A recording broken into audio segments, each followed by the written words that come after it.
Am I super quiet? now? Hey, Or am I You're a bit quieter now. Yeah, you're a bit quieter I'll than the turn it other. up a little bit. Okay. Well, it's Yeah. because you move from your microphone back and forth, so I sometimes. do a lot. Yeah, good thing this is You're so dynamic. like a microphone. Actually, this is a cardioid. Is it? I can't tell I what need- it is. Yeah, I this need is to get a Yeti. new Yeti's mic. cardioid. I still need to. I get see a one cardioid. dynamic, two dynamic, and then the pop filter on Dave's. And I assume you have a. Are you using the snowball, Steve? No, I'm still using the Yeti Yeah, the So- snowball. cardioid. Oh, sorry. Oh, sorry. Oh, wait. Well, no, I And- actually did buy a snowball at one point, but I've been using the Yeti that we arranged like all those years ago. So That one's much better than the snowball, but that doesn't matter. They're both pretty good. I guess as long as I'm not Beginner-wise. picking up radio stations, right? I mean, Yeah. yeah. Your so cords just beginner. have to be like hung like very meticulously in the air without Yeah. touching Oh, anything. it is. It's hanging over my monitor right now. I mean, luckily it's not in front of the camera like it was the one time, but it's. So let me know. It's all good.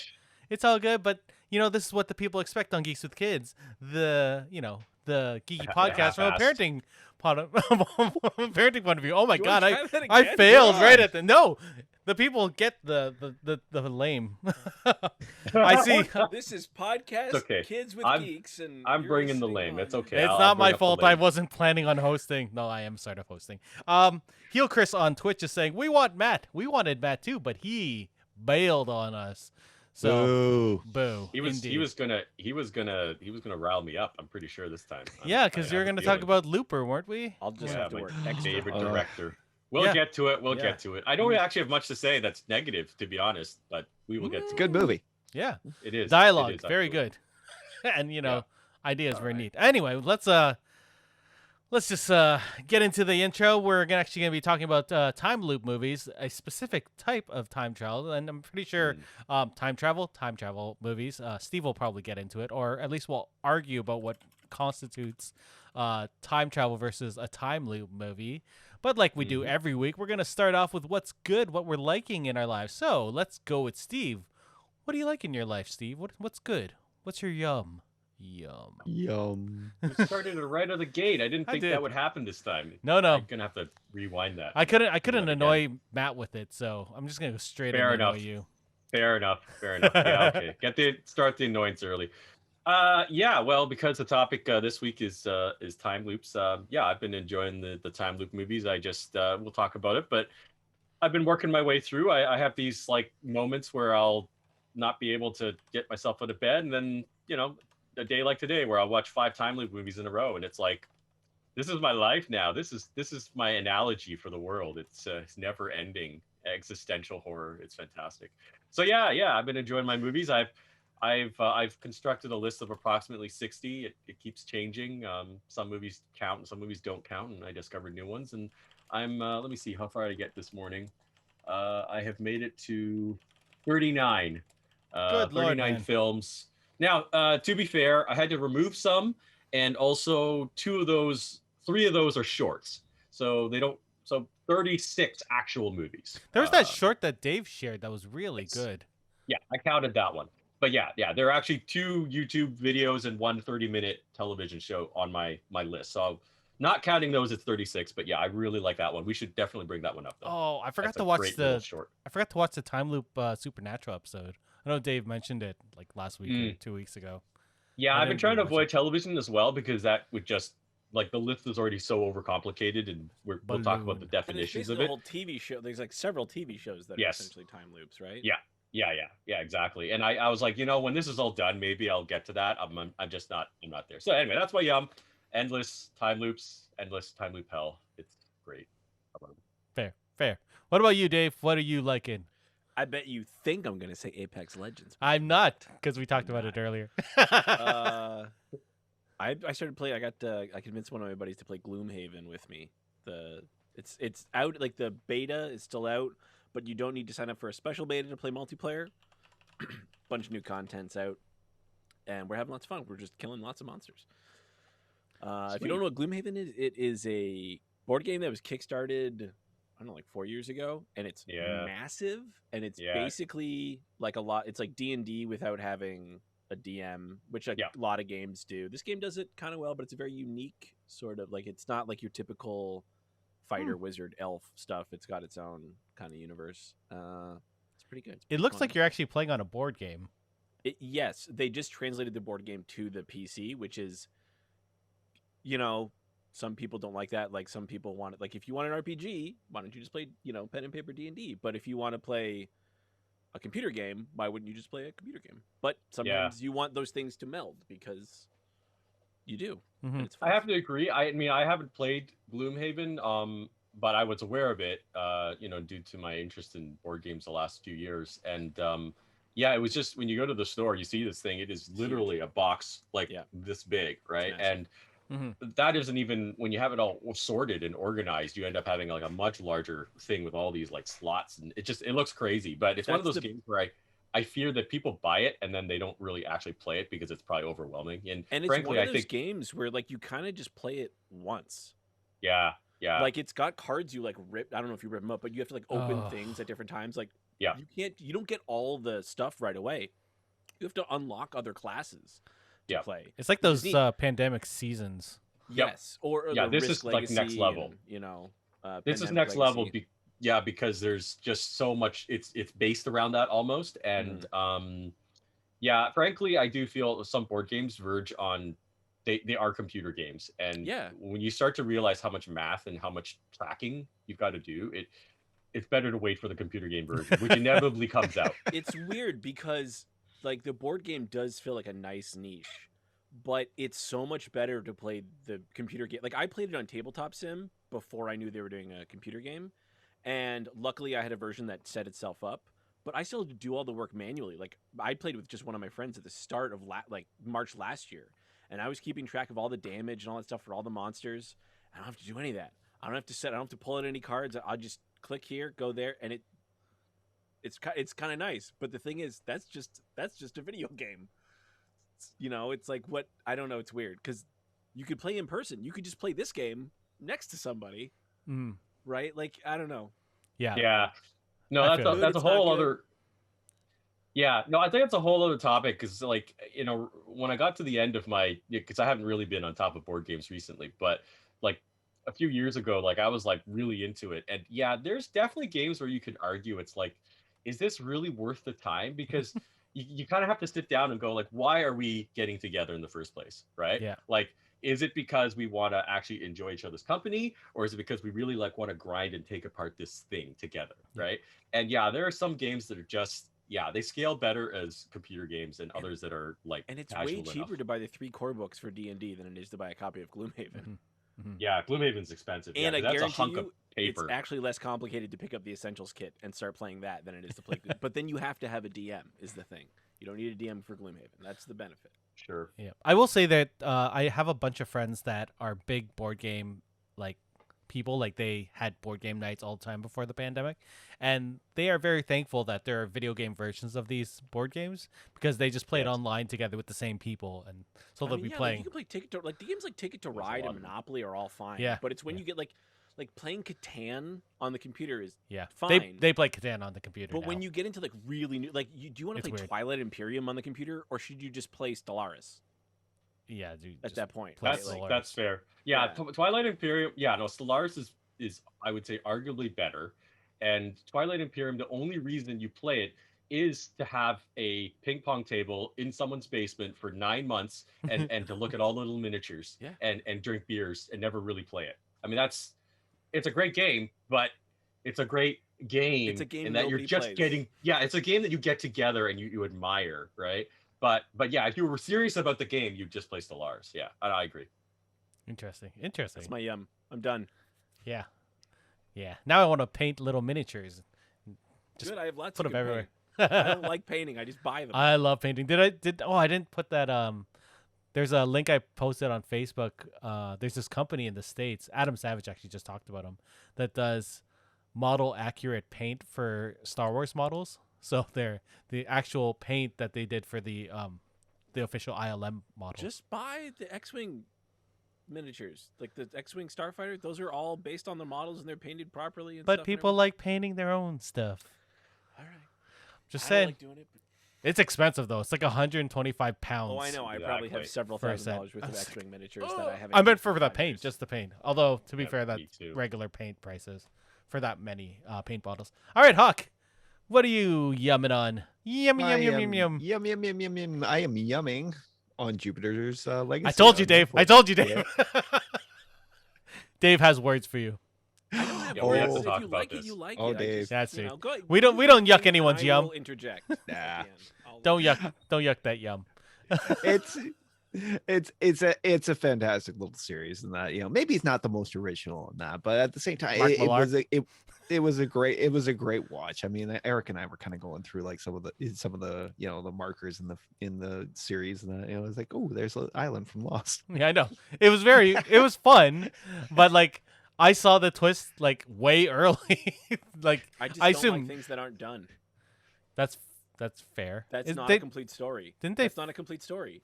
Didn't Well, they? no, it's volume 1 of a story. Yeah. Right, but they go, this is season 1, and then the show closes like in the middle of a scene. It's not like I understand like they want, oh, let's do a cliffhanger, Yeah. but it was legitimately like it's like they might as well just cut someone off mid sentence. It was so abrupt. I was like, because the last episode's a little shorter too than the other one, It was like 36 30. minutes. Yeah. and the other ones are about 40 to 50, 55, Yeah. something like that. And I They was just varied. like, okay, this is gonna be a short episode. We'll get to the thing, and then they'll kind of close it out, and then they'll prep for another season. No, this is just they didn't finish this season, is what it felt like. There should be another episode. They ended it sort of like they did in the comics, which is Oh, sure. Like I never read that comic. Like I like Mark Millar, a lot of his stuff, but it just finish Yeah. the thing. I would tell people just wait for season 2. Then because there fucking better be. If there's not, I'm they gonna be got real picked up. annoyed. They got picked up for season Good. 2. So I love that cast too. Like yeah. The cast is fantastic. This is probably the best thing I've ever seen Josh Duhamel in. Ben Daniels what? is great. He was amazing in the Transformers. first Transformer. Las Vegas. Don't you remember that great show with James Caan? I love Ben Daniels. Ben Daniels was on the UK version. It was literally called Law and Order UK. Law and Order. Yep. Oh my god, that might have been better than regular Law and Order. I liked it better. Yeah, Right. I would argue that it was. I mean, I'm a huge Law and Order fan, and they took those scripts and I have beef with Chris Chibnall for what he's done to Doctor Who, but I will give him credit that in rewriting and repurposing those UK episodes, he did a great job. That cast was So, yeah. also incredible. Like Really good Battlestar and cast. like Jamie Bamber. James Yep. Bamber. Yeah, Man, that I was a really good like that cast. Dave, you can go a little bit louder. Oh Yeah. well, I'm the only one who didn't actually see Jupiter. Yeah, yeah. So Hawk, would you mind telling me what would be your overall explanation of the show? Summary. Basically, it is the beginning of and rounding towards the end of a story of a group of people in that who discovered this amazing, these amazing gifts and that superpowers. They formed this group sort of like a Justice League. They've been going for probably about 80 years and that they're slowly aging. You can see it in their faces and that, they contrast it between like 1929 and that to 2020 where they're Wow. currently at. Josh Duhamel plays the Utopian. He's still Superman? active, but he's basically like a Superman being. He has a son who he hopes will take his place in that. That's the legacy, pretty much, is that yeah. their children have gained powers and they're the next step. But Hmm. there's some strife between the older generation and the newer generation Okay, Yeah. cool. because holds of a code. Yeah, he holds these beliefs dear to himself that heroes never kill, they can always find a way in that, and he finds his son straying from that code. His daughter, Which is he's written understandable why he strayed from that Yeah. code. Yeah. off- his daughter, who he has written off as a lost cause in that because she seems more interested in doing fashion magazines and And partying Coke. I and think whatever that so blue stuff much Meth was. at one point. Yeah. Oh my God. Superheroes on meth. Yep. Yikes.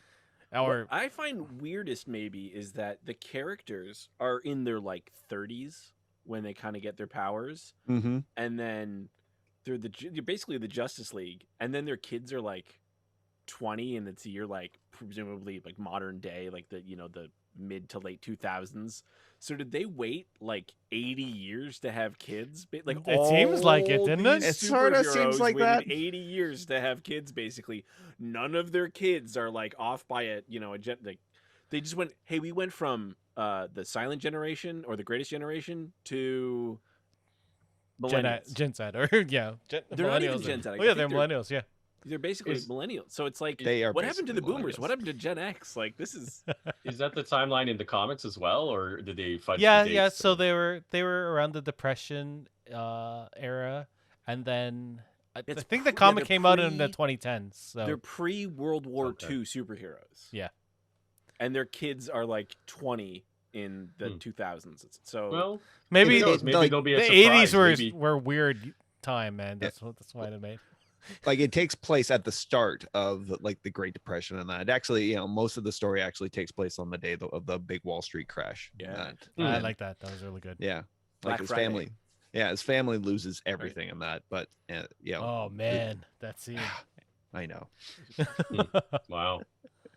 Yeah. So, but it's contrasted. Like there's this great kind of contrast between the hero's journey that this small group of people undertook, trying to get to this place, and that against all odds, and that, and where they are at this moment in time right now. Right. Yeah. Anyway, So so the main I cast. give it a watch. Yeah, it's actually Yeah. really good. Well, that sounds interesting. Yeah. The main cast is Josh Duhamel, Duhamel. Ben Daniels, Leslie Bibb, Lost. Andrew Horton, Ask me. Elena Kampouris, Mike Wade, Matt Lanter, who's the voice of Anakin Skywalker from Rebels, or not Ooh. Rebels, Clone Wars. Everything. Clone Wars. Everything. Yeah. Everything. And he's also he was in Timeless, which was a really good TV I show. forgot. Yeah, I wanted to mention. I remember watching it saying it's nice to see him in live action stuff because Yeah. I know he's really well known for his voice work in Mhm. nerd circles, but he is a very good. He's a good actor. Yeah. Yeah. And to think, he auditioned for Anakin Skywalker and didn't get it. Oh, really? Everyone He's not auditioned. super tall, right? Like he's fairly like normal. Like he's Yeah, buff and everything. he's like 5'10" or something. But and Christian. Hayden Christensen is like 6 foot. What was I gonna call him? Hayden Christensen? Christian Haydenson? Yeah, he's tall. Oh, I like that, Kristen Haydenson. Your next D&D character. Yeah. Yeah. I love that Tyler Mane was in this, and Right? you did not recognize him. I was listening to his voice. I was like, he sounds familiar. And it was Tyler Mane. Sabretooth, baby. Sabretooth, yeah, man. Oh, Matt Lanter though, so good. Oh, and Kurtwood Smith is in it for a small cameo. Yeah, small Phenomenal. cameo. He's Great phenomenal. cameo. Every time he shows up in anything, it's just like, damn, he's so good. I actually found that's one of the shorts. I'll have to send it to you guys. He was in a 30-minute time loop movie, and it's horrific. I mean, Oh. just poor Kurtwood Smith, man. He's so good. Mhm. He just gives it his all. You're just like, oh, this poor bastard. Did we talk about Invincible? Has it been that long since Haven't it you ended? talked about it enough? No, because everyone should watch it. Damn it, it's Yeah, so I good. still haven't watched Maybe it. I will So, because J.K. Simmons was in one of the movies we all watched, yes, that's true. and I do love just his realized voice. that because I only made it to that movie. He's this in morning. everything. He's so. He's great. He's so good. Yeah, I don't want to compare Invincible and Jupiter, but I'm just sort of curious, like, because I gotta watch them both. I mean, I'm not gonna not watch one of them, but is there anything you guys would have to say in comparison? Of the two There shows? is the issue of the whole father-son dynamic. Okay. Yeah, Definitely different Invincible's angles. Yeah. Did I It's very watch like different. Sky High as well while going to watch? Yes, like, we and, should like, do Shark this. Girl and Lob and just do like all the A legacy parents' thing? Yeah. Yeah, Ooh, legacy superheroes. I love that. That's a good idea. Right. great topic. Yeah, I'll have to think about that. Batman Junior and Yeah. Well, now that I- and Superman now has watch- his new son. I guess that's not in a I cartoon do need yet. to watch the latest season of Young Justice. Ooh, what's it called? Oh yeah, I never saw the fourth. It's season. good. Yeah, it's always good. Justice League, or Young Justice, Justice League, they're all good. Yeah. Anyway, what am I liking Yes. right now? Nobody cares. Everyone cares. I have been really digging Subnautica Below Zero.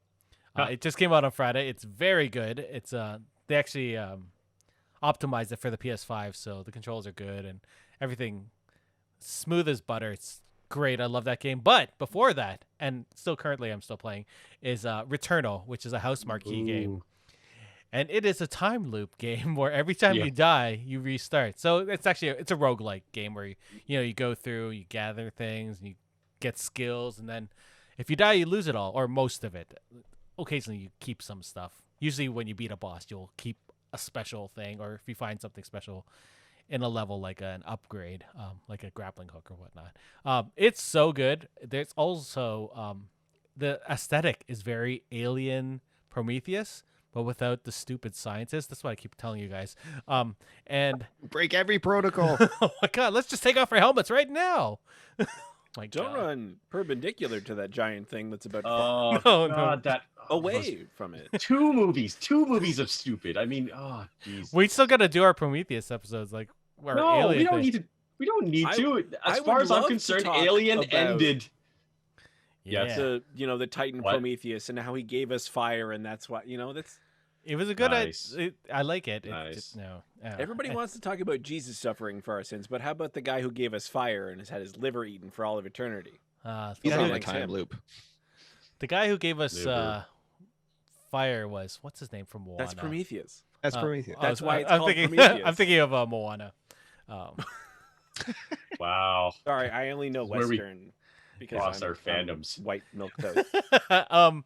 So it's really good. It's a really good game. Was shot in Nice. Toronto and area. It said OG Silent. I assume that's Jupiter's Legacy. Was that shot I in think Toronto? so, yeah. Yeah, I Crazy. think so. Just like- Probably. My friend messaged me the other day. Speaking of shot around Toronto and area, my friend messaged me the other day. I was telling Hawk this, and she was walking home from work, and she ended up just watching them film Umbrella Academy downtown Hamilton. I was like, okay, I've seen enough of them because they were filming them going into the academy, right? And then she started walking home and turned a corner, and it was the boys shooting. So it was like one sort of not just a random like comic book scene until the most violent thing she walked into. They That's awesome. Carl Urban just posted that they're halfway through filming, and that means Jensen Ackles is on set now. Oh yeah, did you see his beard and stuff? It's huge. Soldier Boy, man. Like, oh. if I was willing to go outside during the pandemic, I would go look to see those people Me too. in the city, but I'm not willing to go outside. So He would have been in it. Like, he was originally supposed to be Hawkeye, right? So that would have been it. what, in And- Marvel? Yeah, he was Oh, one of he the would've been last, great. but he couldn't because of Supernatural. Right. Well, he also wanted to be Batman. Just straight up wanted to be Batman. And the Of closest course he he's- does. I think he's got to play. I think he's got to voice Batman now, but he was really good Yes. as Red Hood, and I would like to see him play a live action Red Hood. Yes, 100%. What was I talking about? Returnal. It's great. It's a bullet. It's a bullet hell game as well. So it's like vomity, bright lights of everything. It's such a fun game. It's such a Yeah, good- I don't know if it's for me because I don't generally play roguelikes or bullet hells, but Yeah. just the whole time loop element of it, and it does kind of look fun. So I'm definitely, when I get past movie 60 on my list, I'll look into it more You seriously. remember Because I think how- that'll be the perfect transition, like Yeah. just to enter a video game that never ends, like that's my life. It'd Remember be when perfect. you watched me play Hollow Knight and you're like, I would never play this game because it would make Yes. me so angry? It's Yes. it's like that, but no. in a 3D shooter way. 3D environment. Like, That's what it's- it looks like to me. It is. It's I don't 100% know. that. Yeah. All right, It's I don't infuriating, know. but so like when you beat a boss and you're just like Oh. like a sliver of health and you're just like yes, and like I try not to like swear as loud as I can. I'm already like, playing joy. games with a mental health as it is, like with this time loop movie thing. Maybe I shouldn't play that game. I don't know. It's so good. Normally we go into the news now, but there's nothing really nothing came out other than the Snake Eyes trailer. Did you guys see this? I did actually. It looks I okay. did not see this yet. Oh, did you see it, Hawk? I watched it last night. It was pretty good. I just didn't, I did see what I wanted to see more action. Yeah, you know? it's a first trailer. I have a gripe Yeah. with this trailer Why?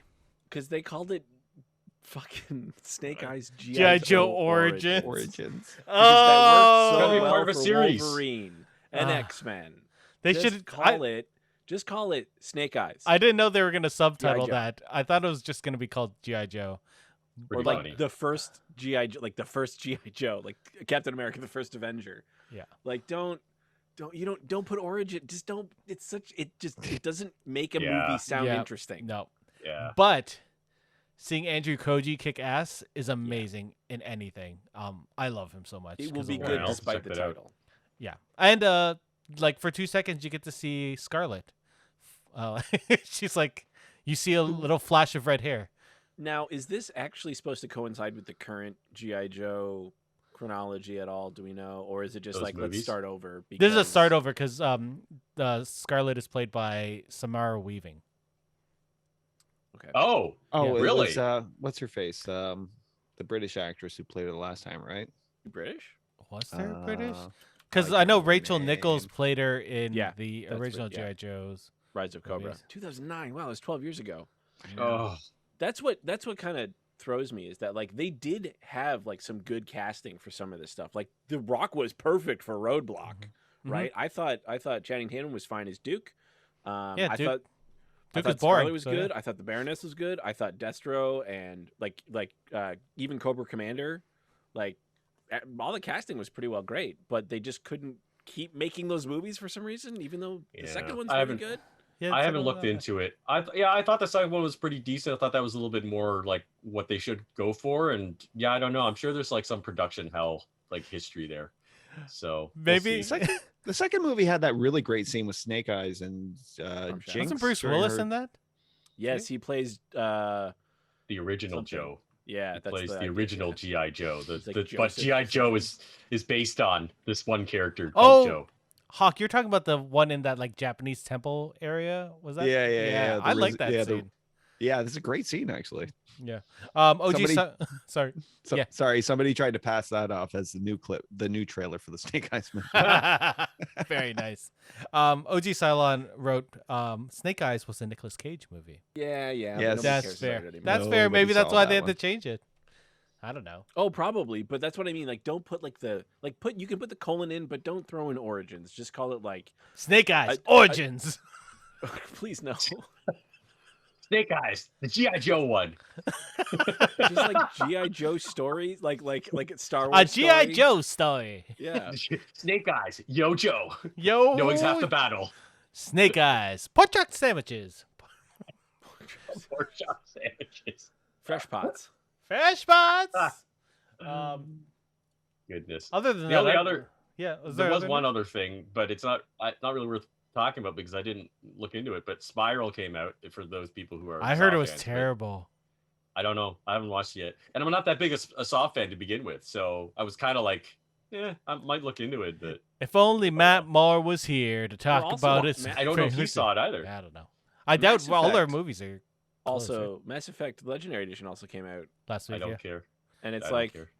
People are liking it. I played on them already. console.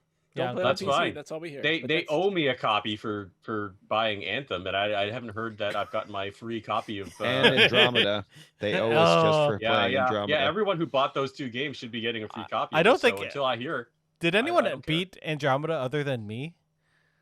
Yes, know I know only people one who other have. person. I know people I who've only- platinumed Andromeda Oh my on the God. PlayStation. I only know one other person besides you, Eric, and the huge circle of us that all went nuts. I to did buy it out of spite. I was like, Yeah. I bought this game. I'm gonna finish it. I'm gonna finish this damn game. It God. doesn't elicit any other emotion, so No. I got my money's worth. I played the heck out of the multiplayer, but I mean, no, I just I stopped. There is one other thing. Last week they released the first trailer for Netflix's. But no, sorry, let me rephrase that. Not Netflix's. Jeff Lemire's Sweet Tooth. So that's a that What is that? trailer. Wait, I'm That- thinking of Candyman. no. Candyman came out a while ago. Yeah, Sweet Tooth is a comic book series by Jeff Lemire, who's a Canadian comic book artist. You may know him from what did he do? He did that Gord Downey album. The Secret Oh. Path, and he's done a number. He did Essex County and a number of other amazing graphic novels. But his Vertigo, I think it was Vertigo, right? DC, maybe it was just Yes, on it was DC. Vertigo. Yeah, I thought it was on Vertigo. His Sweet Tooth series is getting turned into a Netflix series, and it, by all like everything I've seen on it, it looks pretty much spot on to the comic, which is great. It's being produced by Robert Downey Jr. It has Will Forte in it. I'm gonna watch it. Yep. I love Will Forte. It's he's pretty- great. pretty much what happens is that during a global pandemic, there's a something happens, and then hybrid humans start being born. So Sweet Tooth is a half deer, half human, and then we follow his adventures. I don't really want to spoil it. It's actually really good. And Will Forte's playing his father, so what's not to like? Yep. So other notable people in it is James Brolin's in it, Dania Ramirez, some other people, I'm sure. Anyway, it looks really good. I can't wait to watch it. Check it out. It comes out on June 4th. Soon. Anyway, I'm gonna pass the reins over to Steve. Steve, are you ready? Or do you want me to list off the movies we're gonna talk? We're talking about time loop movies. So this is pretty much a movie where a central character keeps on reliving the same day over and over again. I don't know, Steve. Yeah. Is that the basic premise of a time loop movie? So I don't know. I don't want to be the expert on this. This was the dumb project that I was saying before the show. Was kind of inspired by a couple movies that came out recently. I had friends mention Palm Springs was fun around Christmas, and as we were sort of talking about, it was a movie I probably never would have even bothered to have watched because the cover art and everything doesn't really appeal to me. And they said it's like Groundhog Day, but like a modern version of it, and that kind of planted a little seed in my head. I started thinking, oh yeah, okay, that could be interesting, like revisiting that concept. I don't know what they would do with it. And then in January, Boss Level was released online, and that's a movie with let me get the actor's With name. Frank Grillo? Frank Grillo. Yeah, Frank Grillo, who I love. Yeah, and it's directed by Joe Carnahan, who's done like lots of 18 really important. Yeah, 18. Yeah, no, he's done a lot of action movies. So I was like, that sounds like a lot of fun. And I saw the little promo where Grillo was talking about his role and sort of compared it to sort of Groundhog Day. And I was like, okay, there's something here, So I decided to create a Groundhog Day short list of movies that follow that type Wait. Short list? Yeah, well, originally I was like, okay, I just want to find 4 or 5 movies. And I started looking into it, and the list got bigger and bigger, and I kind of let it go. And then I guess 2 weeks ago, finally collected and just said, all right, let's do it. I've got enough now. And yeah, I currently have around 60 to 70 movies. And we'll talk about that because as I've gone through, I've decided some of them don't really count as time loop movies, like they're time travel movies, but what actually is a loop? And I've decided that for Groundhog Day rules, all right, which is a type of movie, which all 5 of the movies we're going to be talking about fall under, the character has to repeat a day or a sequence of time at least 3 times, because there are some movies where it only happens 3 times, not the ones we're talking about. And generally, they don't. There's usually a condition that allows them to escape the loop. And for the 5 that we're talking about, generally it's kind of they start as a jerk and they basically come out as a better person. Now that's not always required for time loop movies, but yeah, for our 5, I think that they all share that loose template, and yet I thought that these 5 movies kind of did some fun things with the formula, after it being established by Groundhog Day. Yeah. So yeah.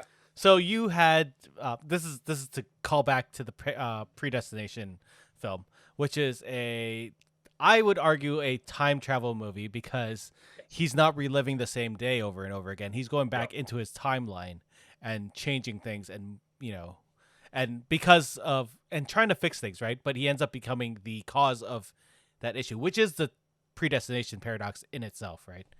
Yes. Yeah. Well, I wanted to sort of see what would happen as I went through this list, and yeah, some movies I've just given up and it just said, no, that's just time travel because that's just I have no Looper. way of categorizing Looper is a it. time travel movie, Yes. not a time loop movie. Yeah, because there's consequences to your actions in Looper, but in a movie like that, like a time loop is everything resets to the way it was, the same way. Whereas if time travel, potentially you could run into yourself again, or you have done something and it has remained that way, whatever you've changed it to, even though you went back in time again, right? Well, I'm allowing... go ahead. Sorry, I think there's an important element to add to this. Everybody in these time loop movies, they don't have agency over this whole time loop, and it's almost as if they've experienced some sort of a curse. It's not like they're actively using time to or some method to go back into their own timelines. They're people who are cursed basically, and forced to deal with the consequences. Yeah. Well, I mean, I because I've been watching so many movies and because I am who I am, I decided to create like a very convoluted, categorization system. And so for the purposes of Groundhog Day, and most of the movies we're watching today, it is an unlimited fixed point conditional recursion with cognitive continuity, meaning that the loops are unlimited in theory. They always start at the same point. The conditional part is, well, whatever it is that gets them out of it. It's a recursion because it's a reset, right? And then they still remember everything after each loop, which is cognitive continuity. Some of the loops sometimes in some movies have other things. And the protagonist is a featherless biped.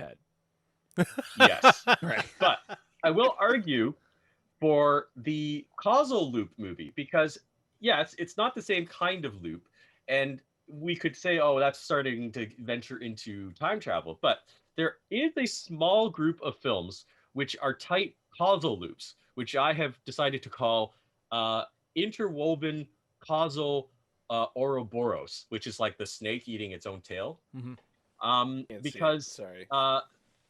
Nice. It went away. Yeah, we got it. Yeah. No. My arm's invisible. Doesn't matter. Yeah, I have an infinity tattoo on my arm. So it's totally different from a repeating loop movie, but I would argue that it still counts as a loop and not just any other time travel movie, because if it's done properly and done well, it is actually just one loop or possibly an infinite loop in some cases, right? Sometimes they actually get out on the other end, like it'll go like this and then like that. Other times it actually goes forever.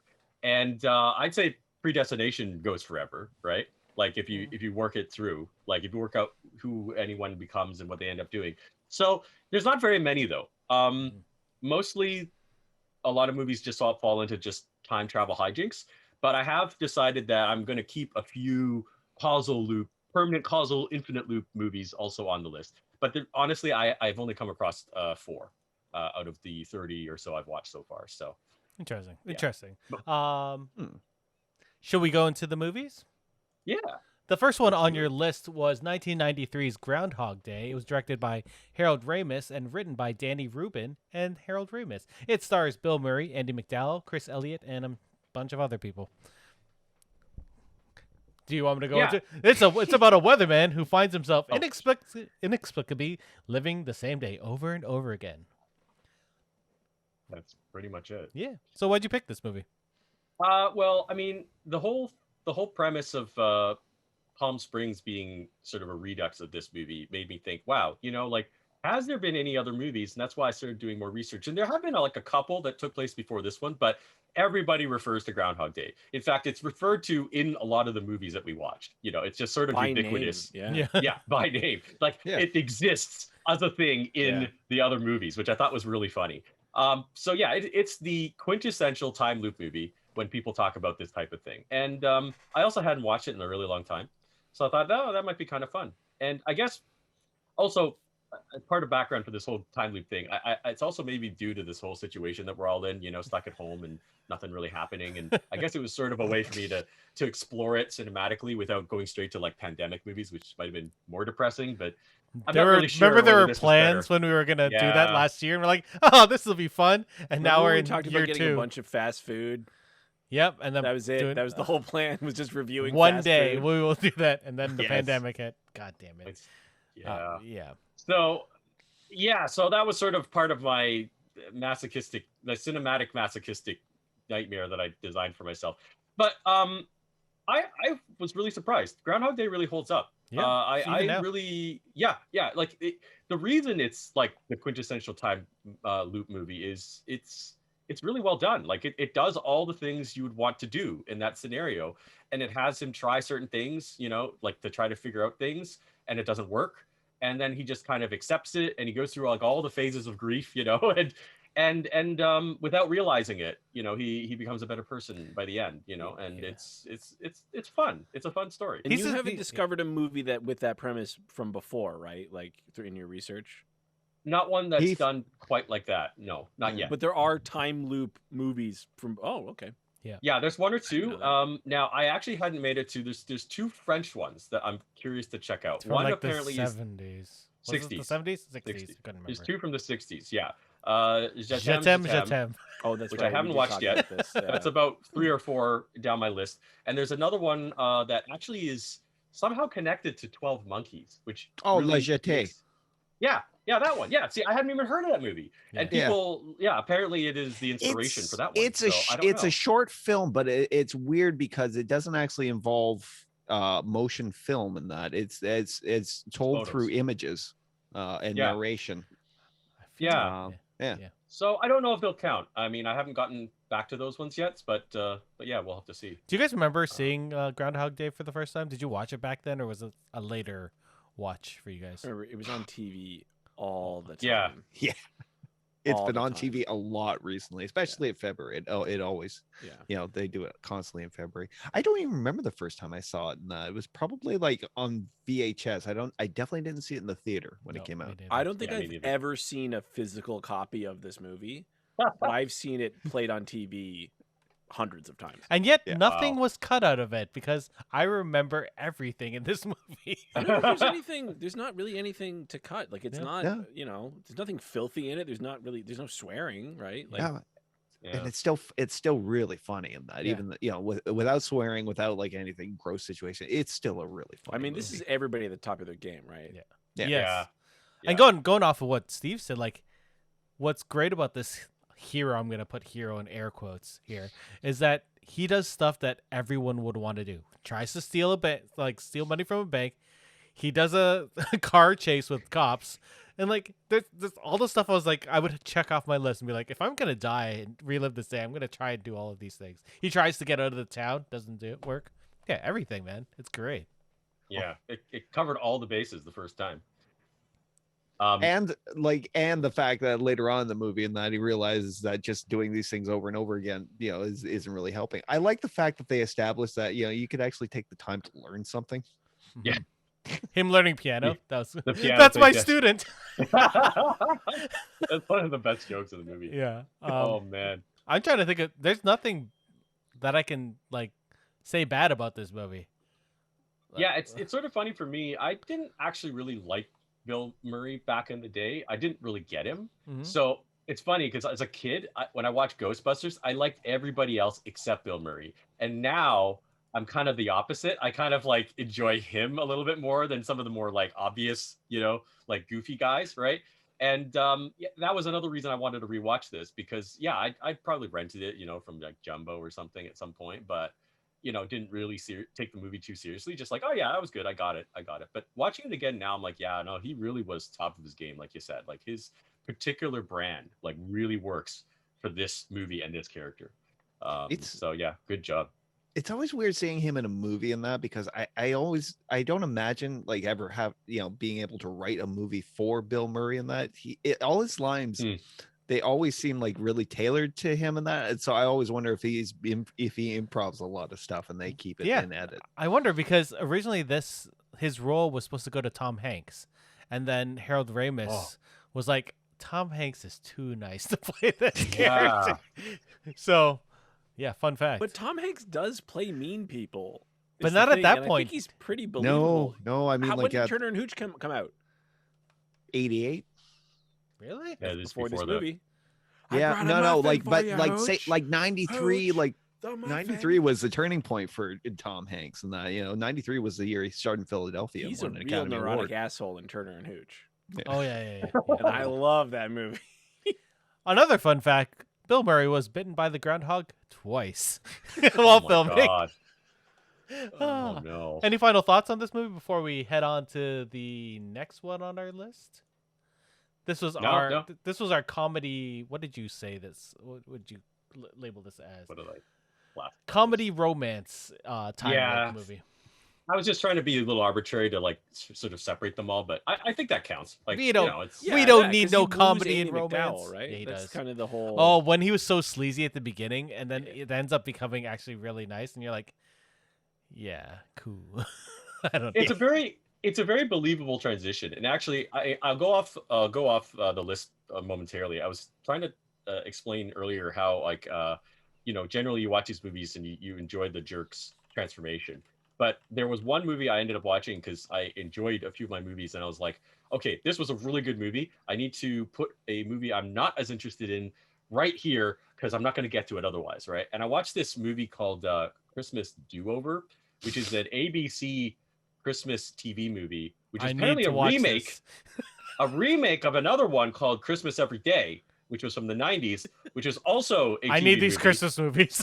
I Oh, love God. Christmas movies. They're The terrible. funny thing is, in my time loop thing, I've got like 4 or 5 Christmas time loop movies. I don't know why, but Christmas is one of those things that they like. Well, it's like Mickey's one of Mickey's Christmas movies is. I have that one. Yeah, I have that one listed. I haven't gotten to it. One of the 3 stories in that, because it's like a series of stories. Yeah. Is Huey, Dewey, and Louie getting trapped on Christmas, and I guess they have to like learn the meaning of Meaning Christmas. of Christmas. Yeah. Another one Birth I of watched Santa? actually is starring Amy Smart is the 12 Dates of Christmas, which is about a woman who desperately doesn't want to be alone at Christmas time, and she has to go through this whole process of figuring out that she really can't get back with her ex and why she screwed that all up, and actually the blind date that was set up for her was like the right guy for her, and oh my god, it was like so cringe. But Christmas Do-Over, I actually was pissed off at the end of this movie because the dude in this movie angered me. He was such a jerk, right? Is And, he like, the one in the time loop? Yeah. The jerk is the one in the time loop. And basically his ex-wife, their family do a Christmas thing and they had a kid together, all right? So he shows up for the Christmas party to see the son, right? Because everyone loves the son. They all have a good relationship. But he is just an absolute ass. Nobody in the family likes him, right? Just the son. And this particular Christmas, the ex-wife has brought a boyfriend who, in the course of the day, shows up with like all these amazing gifts and actually proposes to her at the end of the day. So it's kind of like the worst possible day for him, right? And then it starts repeating. But the thing is, the boyfriend is a good guy, right? Typically in these types of movies, you'd find out there was something wrong with him, right? And then, through the loops, it'd be like, okay, he becomes a better person and he's able to like displace the boyfriend. But there's nothing wrong with this boyfriend. He's genuinely a good person. And this guy does so much shit to that guy. Like, I was like, this is... Oh, anyway, I hated the ending. In case you want to watch it, I'm not going to spoil it. I sort of want to see it now. No, absolutely. It I was sort actually of. That's awful. of the 30 movies I've watched, I hated this one the most. So, Now I definitely want to There see. is an arc to these films, right? Where typically Yeah. the person doesn't start great, and by the end, the reason they are the way they are is because they've kind of reached enlightenment. Yeah, they persevered through all of that shit that they they've went got through. through the phase Yeah. of hating everything, and they're so familiar with all these people that they learn to love them despite all their Yeah. flaws and blah blah blah. exactly. Mm. Yeah, and this... yeah. Yeah, no, exactly. You absolutely nailed it. That's And gonna this be guy just consistent. hates everyone and gets his ex-wife back and then beats the shit out of like her perfectly nice Yeah, boyfriend. Basically. well, it's not exactly, but they skip a few steps, right? Like It's that's like one the of the Grinch things. just blew up half of Whoville. It was like, yeah, that's the end of the movie. I win. I win. Fuck not- Christmas. It's not that bad, okay? But I just didn't think the ending was deserved. Is my point. I mean, you totally nailed it, David. And like, yeah, that's the reason why Groundhog Day still works, because you believe his arc, because it takes him a really long time. Like, it's not that obvious, right? Like, he goes through a lot, and he's not sincere at the beginning, right? But he is by the end. Yeah. And it's because he really, really changed, right? But yeah, anyway, no, this movie was it was trash. It's a TV movie. I mean, I should have expected it, but holy crap. If I ever see that actor again, I actually I don't think I'll be able to enjoy him, because he pissed me off so much. I will say, I know we're going to talk about this movie later, but I love that boss level put the attempt numbers throughout the movie. I loved seeing It how actually many counted times. that it way. I will, when we get to the movie, I will tell you why that bothered me. Oh, Yeah. interesting. I wasn't super keen on that. Okay, but the next movie... I just thought it was funny. Uh, Anyway, so the next movie is 2014's Edge of Tomorrow. Mm. It was rated PG-13. Also, Really? later it was released as Live, Die, Repeat. Repeat, yeah. And this movie, directed by Doug Liman, written by Christopher McQuarrie, Jez Butterworth, John Henry Butterworth, and starring Tom Cruise, Emily Blunt, Bill Paxton, and a number of other awesome people. Brendan Gleeson. There's too many people to name. Noah Taylor. Those are the main ones, though, yeah. Yeah. This movie is actually based on a Japanese science fiction novel called All You Need Is Kill, which is actually really good. And, A much good better title. name too, by the way. yeah, they were originally going to call it that, and they're like, this is too much. Let's call it Edge of Tomorrow. Mission Well, I think- Improbable. I think it has a lot of different titles across different countries, but Yeah. yeah, in North America it was just Yeah, the manga's yeah. stupid popular for that. All you I need is imagine kill. it's very good. Yeah. It's a good novel. I have the English translation of it. Oh, cool. Yeah. Um, Yeah. This yeah. This movie fucks. It's awesome. Yeah. A soldier Yeah, fighting yeah. aliens gets to relive the same day over and over again. The day restarting every time he dies. That's Yeah. part of the thing that's great about this movie is watching Tom Cruise die again and again Yes. and again and again. I was intrigued at where the time loop started. Like it started with him on those bags, right? Was that the Yeah. next day? Like he got stunned and So- then was So it's basically, I think the idea is that since he's woken up, is why that's the time loop. Is the but don't they established- go to bed that night after PT? We never see him go to sleep. We just know it's the next day after he woke up. So there's no indication that he slept. But it also could just be because they specifically say that the loop is always like the day before. Oh, yeah, so it I might have missed just that. been a whole day. Yeah. And that's because it gives, I mean, spoilers, that gives the organism more time to plan its Its its attack. work, basically. That's fair. Yeah. So this Yeah. is that's, I suppose that's the interesting thing. Even though this film looks like it's over just one day, it's usually the time loop is 2 days usually. Mhm. Although it goes further and further and then resets. Well, Yeah. that's because it's not dependent on him going to sleep and that it's dependent on him dying If he every dies, time. it resets. Yeah. Yeah, fair. And there are specific conditions that if he dies certain ways, it won't reset. Yeah. Did Yeah. you It's did, sort you of- did you watch this in theaters? I watched this in theaters. I did. Oh yeah. Oh, this movie was great in theaters, and I was laughing so loud that I feel like I was the only person that was laughing.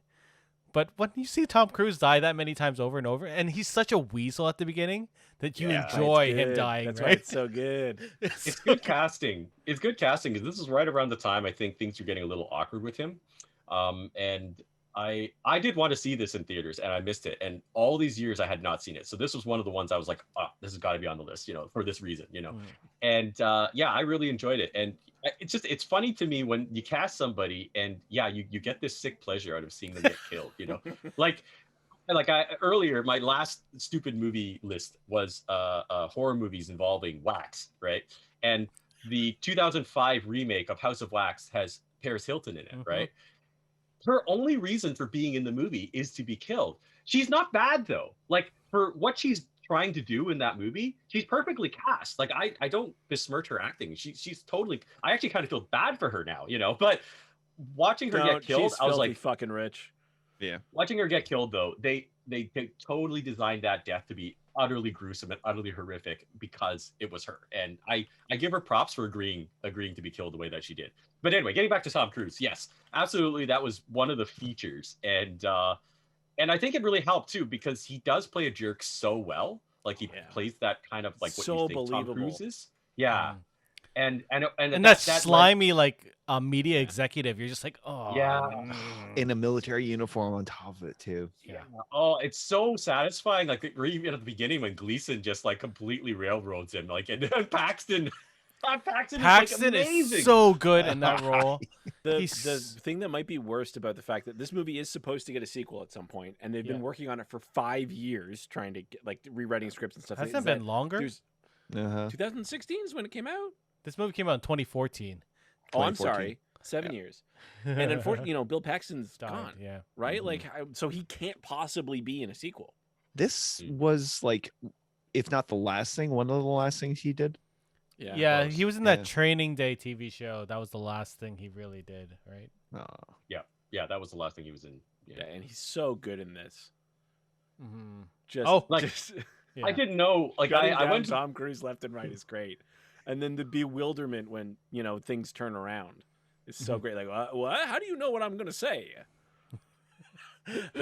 Did you Bill- interrupt me?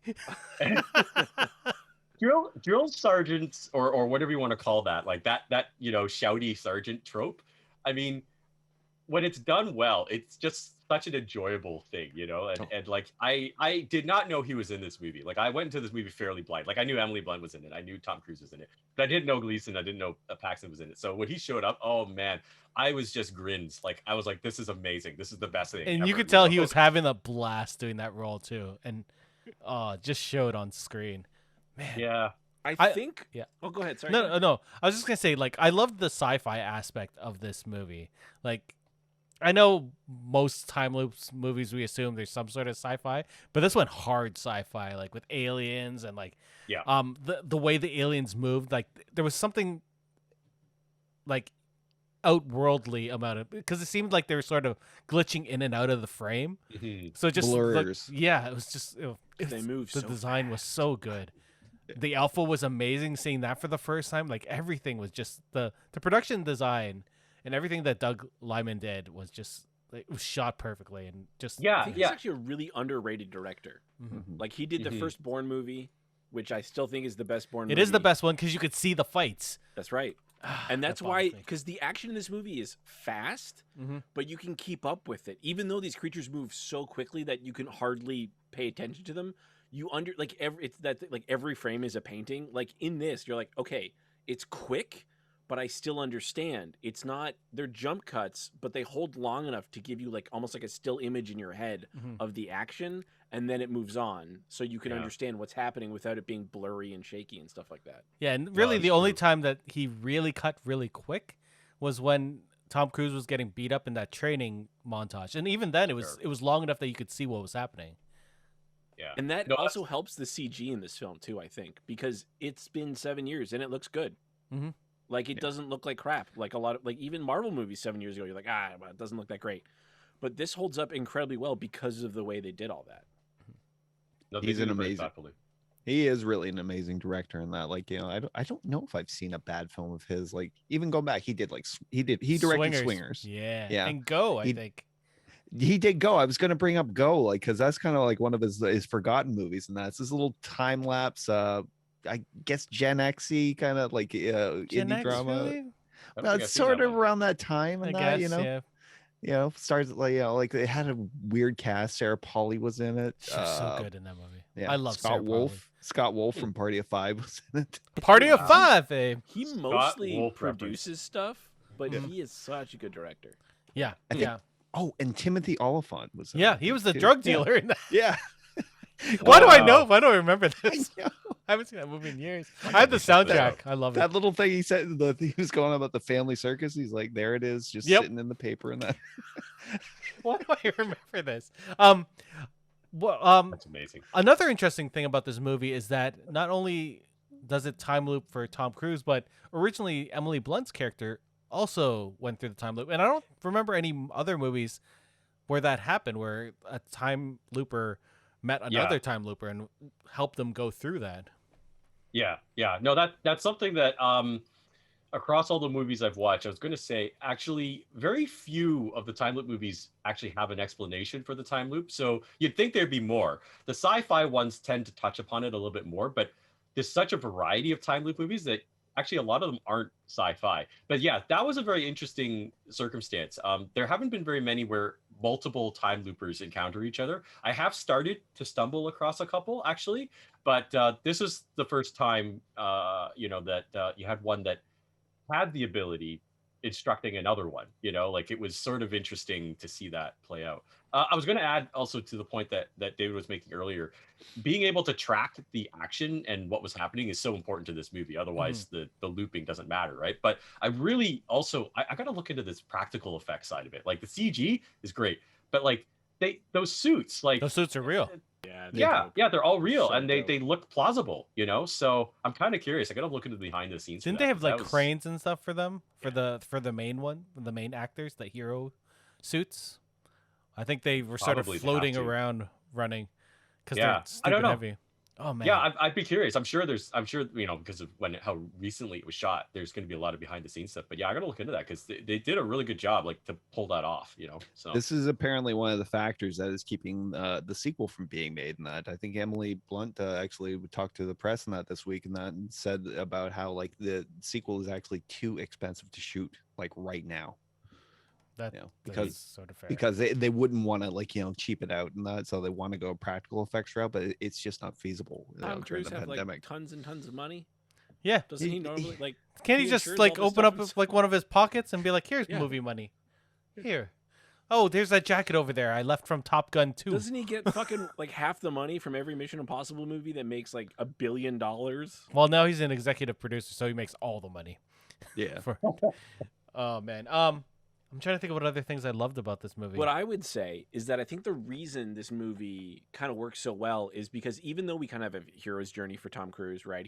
He's you know, classic reluctant hero, doesn't want to do it, forced into it, and then finally, you know, resignedly accepts and all this stuff. But it's not him you ever feel bad about dying, because you know he's going to come back too. It's the people when he starts caring about the people around him, you Yes, start that's caring true. about the people around him. Which is such a good. I don't even say that's a movie trick. That's just how storytelling works, right? Like as you get familiar with these characters, as he gets and you, because he is such a good character. Like not Tom Cruise, but the character itself is such a good like audience surrogate for this. yeah. Because you don't know what's going on, and he doesn't know what's going on, and everybody around him kind of does in the situation, right? Like the Yeah. general knows what's happening. The soldiers know what's happening. Bill Paxton knows what's happening, but Tom Cruise doesn't. And as everybody gets informed, you're informed, and it all progresses in a very nice linear fashion, and you never feel bombarded with information. It's never confusing, right? Everything about this movie is just so well mapped, and maybe that's because they had lots of time Yeah. for pre-production and everything, but yeah, like you care about Emily Blunt probably more than any other character in the movie. Yes, 100%. Yeah.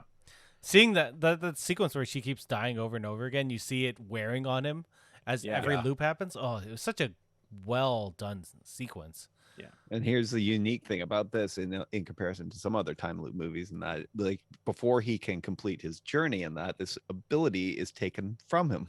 Yeah. And that, which, you know, is something, you know, it's like it actually makes the stakes at the end a lot more dire. Yeah, that's a nice twist, like a third act surprise that really did add a lot of tension to the end. Because like you kind of get used to the idea that he's just gonna work it out eventually. He's got infinite lives, right? Yeah. And then like you're like, oh shit, now it's for real, you know? And It is also really cool because there's a moment before that happens when those stakes are raised, right? To that point where like the aliens are like, no, we got to stop this guy, and they almost do, and so you think, oh, good, you get this huge sense of relief. You're like, great, we're back to the start, and he's going to go back to his thing, and everything's going to be fine. And then it happens anyway, but not for the same reason. Like it comes out of things come out of left field really well in this.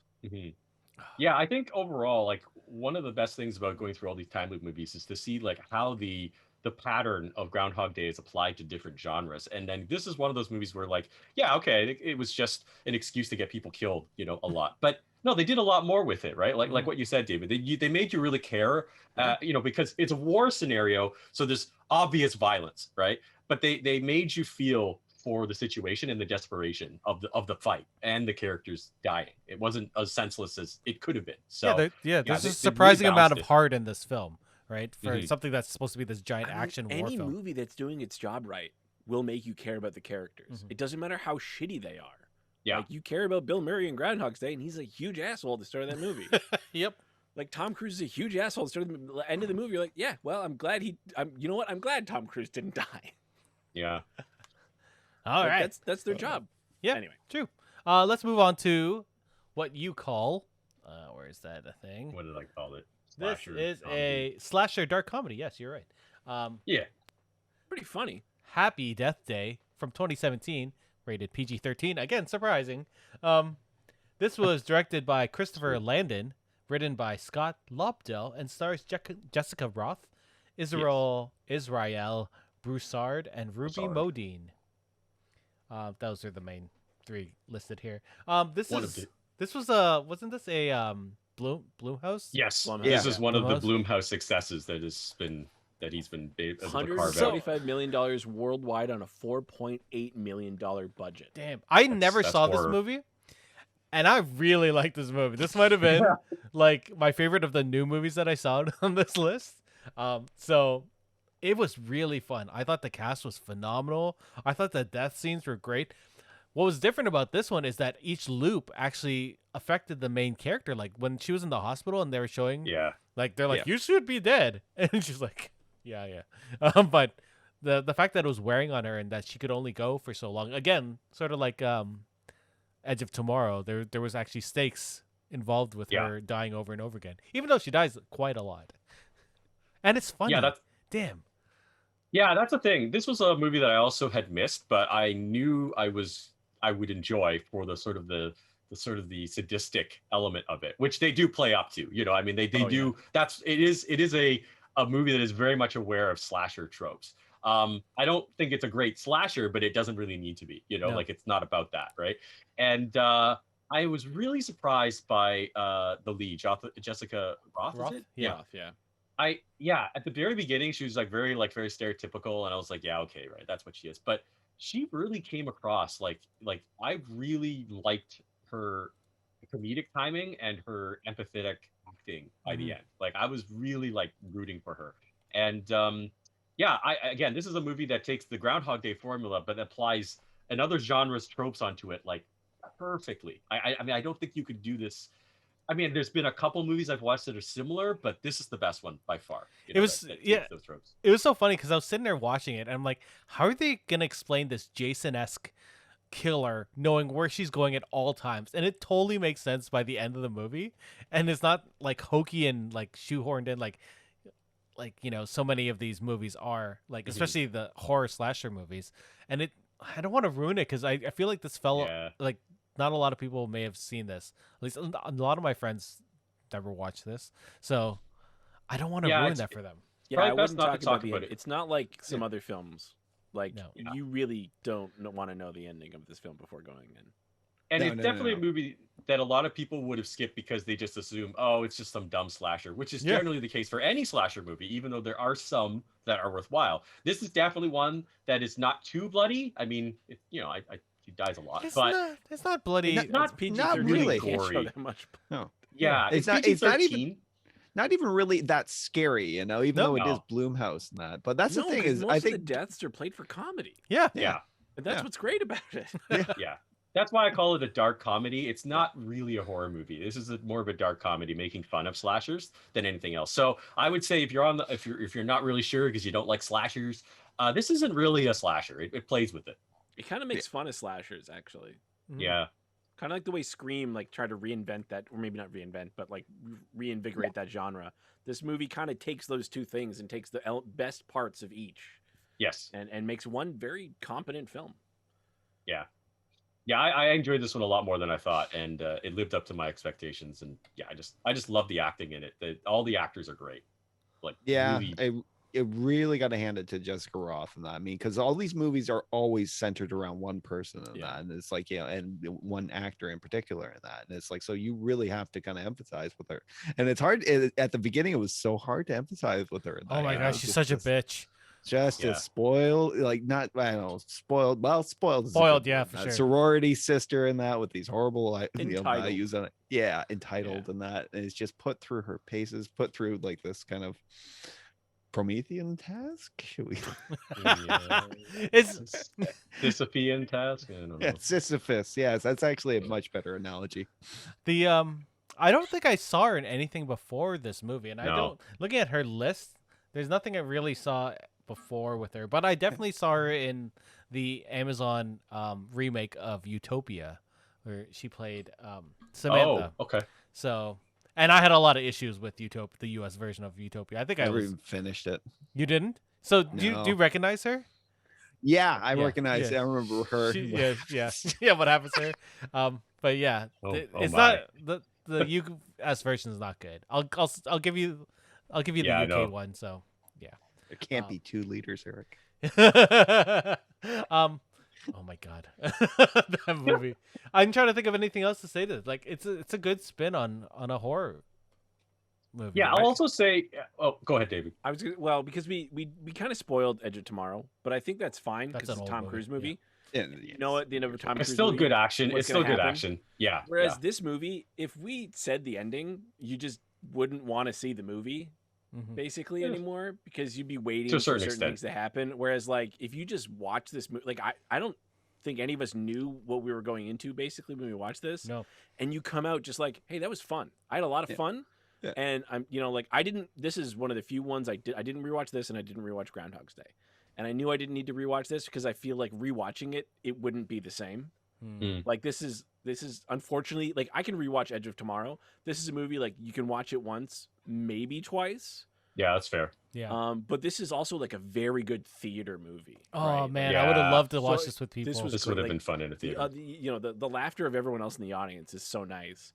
If you like, it's not bad sitting at home alone watching it, I assume, but it's definitely like a communal movie where everybody gets to enjoy everything that's happening. If I want to laugh by myself, I can just tell my kids a joke. The Here's our parenting content for the week. hey, other like this movie impressed me so much that I messaged Hawk as soon as it was done. I was like, I really like this movie, and then I messaged Steve. Was like, is the second one good? Because I want to watch the second one, and you're like, no, it's not. It's not supposed to be good. That makes me sad because this movie was really good. Like, And I do want to watch the sequel, but not if it's bad. yeah. That's the thing. I've heard that you probably should avoid it, and I'm gonna maybe get to it, but it's very low on my list. Like it's around like 60, 63 on my list. So if I make it that far, I'll like, okay, it's okay. I'll watch it because I've watched probably much worse by that point, But yeah, the fact that it might kind of mess up the first one is why I've been avoiding it. So What's also funny about this movie is I assumed because watching horror movies and slash films growing up, I assumed that boy that Carter, what's his name, Carter would have been like way more important in the story. Would have been like, I'm the second hero, and really he was just there for moral support. And I was like, that's cool. That's awesome. That's fun. Yeah, no, she was like the final girl in every respect. Yeah, it was really kind of funny in that way. Yeah. Yeah. Sorry. Oh, I was going to add one thing. So over the course of all these time loop movies, I've come to realize that some time loop movies will add a kind of a third act surprise in terms of something to do with the character's background. This wasn't important in Edge of Tomorrow, but there's been a few I've come across where you discover something about why the person is the way they are that adds, to the story. And that is part of this one. This one does that really well. It doesn't excuse everything, but it does explain, why she is, and also provides the arc, conclusion, right? And there is one movie I would like to add to this like 5 movie list after we're all done that I saw afterwards, but very much driven by that element of you don't know the whole story, even though you've been seeing it 100 times, and there's something that totally changes everything. You're like, oh, that's why, and so. Anyway, that's just something I started to notice was a trend. So I'm intrigued at what this movie's going to be. But let's find out. So let's move to the next movie, which is 2020's Palm Springs. This is the first rated R film we're going to get to. Although, what was Groundhog Day? Was that PG? I assume that wasn't rated. I assume that wasn't rated. Might have edged to a little towards 14, but yeah. Palm Springs definitely rated R from 2020. Yeah. This is directed by Max Barbacow and written by Andy Sierra and Max Barbacow, starring Andy Samberg, Kristen Milotti, and J.K. Simmons. This movie is fucking awesome. Also has a good supporting cast. Yeah.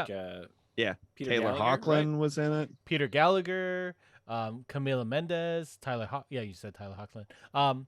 Stuck in a time loop, 2 wedding guests develop a budding romance while living the same day over and over again. That is a bad description of this movie. Yeah, it is. Because that doesn't even do it justice. There is a time loop, there is a wedding, but that's not what's important about it. No. Yeah. So this is one of the first movies. Well, I mean, there actually are more, but one of the first movies where you have multiple people in the loop. And so, it is kind of next level Groundhog Day in that it has more people experiencing things and having more people with continuity able to, try to work things out. And I don't really know what to say about it. It's just really funny. It's really endearing. And I loved all the main actors. Like they all did a fantastic job, I like that the second time loop person joins like pretty early in the movie, but we find out that the other person has been time looping for a while at that point. Yeah. Like that Whoa. There is. Wow. Maybe I shouldn't say. Oh well, technically there is. Yeah. Right. Yeah. Maybe But I won't say. But the lead time it is loop. a little bit. It is a little horrifying though, because in all these time loop movies, you have somebody who goes through all these phases of, I'm calling it, the whatever is it, Maslow's, whatever, like they're like the shock and horror, depression, whatever it is. Oh, but yeah, they do the go stages. through similar. They do go through something similar where they really enjoy it, and then they think this is hell, and then they try to figure it out, and then they give up, and then they stumble across an exit, right? Whereas this one doesn't really have that pattern. You have a guy who has done it so many times he can't even remember his life from before, which is really kind of horrifying, and I mean, I guess it's lucky that the guy is he just doesn't care, to such a degree that he's able to enjoy it. What happens to hypothetical sequel to this movie? What if he doesn't actually remember his life before? Like, I want to see that comedy now where someone's like, what day is it? Where am I? He's like, why? He's like, I've been in a time loop for I don't know how long. But he's with. I have no idea what's happening. I don't. It's 2001. Oh, thank God. 2001. I've been in a time loop for 5,000 years. I have no idea what's Apparently, so to go off that, apparently Groundhog Day, they wanted to show him go through 10,000 loops, or like they wanted to imply that he had gone through 10,000 loops by the end. Like that. It's sort of implied it, like, really, like, because you think like, well, someone broke it down to like how long to become that good at piano, and yes, what does he learn French as well? Yes, like, he's not just French good poetry. At French, he's completely fluent. Yeah, like all of it. Like it takes, it usually takes 10 years to become an expert in any single field, and he's an expert in like 13 by the end. Yeah, that's fair. The one thing I want to say about this movie, working off what Steve said in that, it's the fact that you have like three key people who are in the time loop. It sort of lays off the whole arc in that the stages of the arc, it each person kind of picks up at a different stage in that. Kristen Miliotti's character in that, she's in the beginning, and that where it's kind of weird and fascinating, and the also really scary. In that Sandberg's character is just like, he has just thrown himself to the wind on it. He really doesn't care in that. And then like Simmons' character is just in anger, like constant anger. Yeah, so but even he has an arc, which I thought was kind of funny. So yeah, that was brilliant. The bow hunting. I don't know what to say, because this is another movie that I don't think many people have seen, and I don't want to ruin. This is also a movie that to me feels like it has multiple timelines, not just a time loop for the characters, but it genuinely feels like, because my friend Jake, he didn't know. So if you do watch this movie and you haven't seen it before, make sure you watch through the credits. Because there is a scene in the credits, because he was really pissed when he was like, wait a minute, this person got fucked over. And it's like, no, there's a credit scene. And that scene to me implies there's not just a time loop, but multiple timelines. Yeah, no, that's fair. That's fair. Oh, yes. Oh, okay. I was like, yeah. I'm trying to think what the post-credit scene is, though. Because I'll just say what causes the time loop for some reason. There's a cave. If people walk into it, they get entered into the time loop. So when I was watching this with my girlfriend, I was like, I would just pull everybody into the time loop. I would just pull everyone I wanted, like from the party, into the time loop, right? Like so what? Like then you got more people to hang out with. Like Andy Samberg's they would hate you, though, just like Kristen I know. Milioti. You're consigning them to purgatory. Yeah, not everyone's gonna have the same attitude that Sandberg had. So. Yeah. Which is shown by I guess the you movie, could find like-minded people. Fuck you. Get a fucking dog. Throw that thing in the time loop with you, so you're not alone. Oh yeah, I guess that's true. Yeah, then the dog would have a wouldn't it be continuity great to have a relationship fucking with you. dog for eternity? Yeah, that'd be pretty good. No, your favorite dog would never die. That'd be amazing. Oh yeah, that'd be pretty great, wouldn't it? But then I keep kind of flashing back to that Black Mirror episode in that San Junipero. San Junipero, yeah.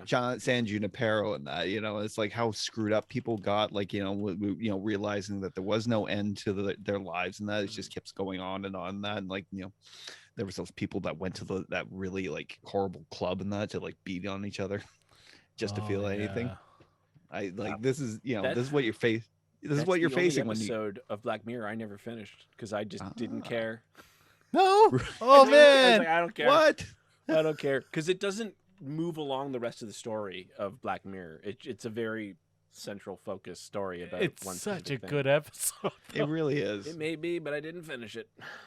Just go through it. Just go through. I'm trying to get my girlfriend to watch all of them except for the very first episode. So No. when we watch it all, we'll watch. I always Watch show the people the first The episode. first I mean, episode's I've the seen best it. one. It doesn't bother me at all. But it So bothers many other people, like the first time I saw that show, I immediately went to Matt Moore and was like, "You have to watch this show. You have to see this." So And next podcast, Black Mirror episode. Oh I my guess? god! no. Oh my god! I would love that. Because the creator said he said we don't need a Black Mirror season for 2020 2021. Yeah. It's already bad enough. Yeah, yeah. I remember him saying that because people were asking him last year, and he's like, "No, now's Actually, not the speaking of time." Black Mirror, the actress in this movie is in the Star Trek episode of Black Mirror. You're right. She's super good in Whoa. that too. That's right. Nice. Yeah, She's also the mother from How I Met Your Mother, Is she? Oh, I didn't know that. and she was the original girl in Once, I don't know what that the is. musical, the Broadway I don't know musical. what that is. Yeah, I know. Wow. It's okay. It's Okay. okay. She's amazing. Her voice, beautiful. She needs to sing more. Is she in everything. American? She is American. Yes. Okay. I loved Kristen Milioti.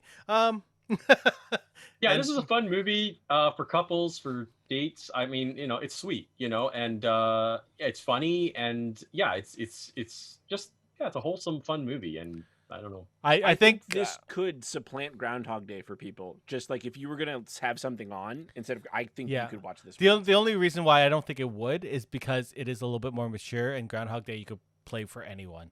But I agree, like this is a great movie that I'll probably keep watching over and over again because it's hilarious. Also, you broke Brittany on Yeah, I know. Twitch because you haven't Yeah, I seen. didn't finish it. Didn't Oh, care. Oh no. Didn't care. I understood what was happening. Didn't care. just get through it. It's a good episode. Anyway, I just have other things I would do with eternity. Sorry. You ever seen Aw. Futurama when they're all in the black Oh. hole and Gary Gygax has got his dice? That's what we're doing. That's what we're doing in eternity. Okay. Here, Oh take my my plus God. one I'm base. if I'm stuck in a time loop, I'm gonna go find my best friend, and I'm gonna get him stuck in the time loop. Okay.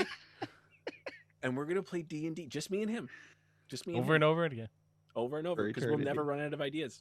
We don't even need Level books, you guys. 100. Oh my god. I don't even know. Oh, you know what? Maybe we'll save this for the end of the episode and we'll say what would we do if we were caught in a time loop. Any final thoughts on Palm Springs before we head over to our last film? I regret not watching it sooner. I'm really happy I saw it when I It's saw it. so good. It's so good. Yeah, I Yeah, I'm remember. glad- I watched it Christmas Eve, so Yeah. So as I was saying, this was one of the movies, along with the last one we'll be talking about, that inspired this list. And I knew it was good because a lot of people had said good things about it. So I purposely put it really low on my list to spread out the goodness. And I actually only just watched it this morning, along with 3 or 4 other movies. And I'm glad I made it. I would have skipped to it anyway, but yeah, no, it was worth it. It was worth eating it at 35 or whatever the hell it was. I love Andy Samberg. I'll watch anything he's in. Let's move on to 2021's Boss Level. This is rated TVMA because I guess this is a Hulu film. Yeah. It stars Frank Grillo, Mel Gibson, and Naomi Watts. And it's about a retired Special Forces officer who is trapped in a never-ending time loop on the day of his death. Yeah, that's pretty. It's written by Chris Borey, Eddie Borey, and Joe Carnahan.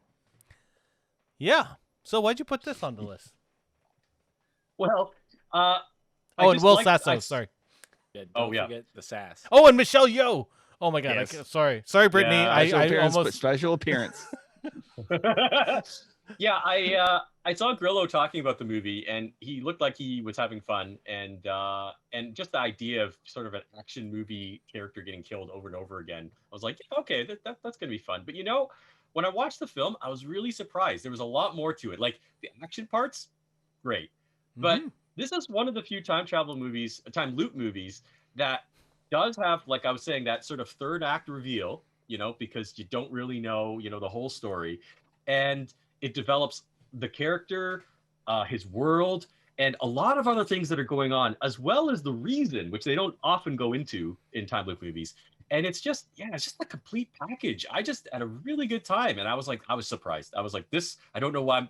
Well, unfortunately, it's one of these movies that came out during the pandemic and it's streaming, but I mean, it is a lot of fun. I mean, whether you want to be doing time loops or not, you know. I did not expect Frank Grillo to be such a good leading man. Like He's actually done a couple of movies that he's quite good in. yeah, Yeah. I only remember him He- from the Captain America movies. Actually, he And was the the Gray. He was in the Gray. Yeah, too. he was. Spartacus, right? He was a protagonist in the second Purge movie. I That's never right. watched. He did a really good I only job. watched the first one. Yeah, he's the bodyguard. Yeah.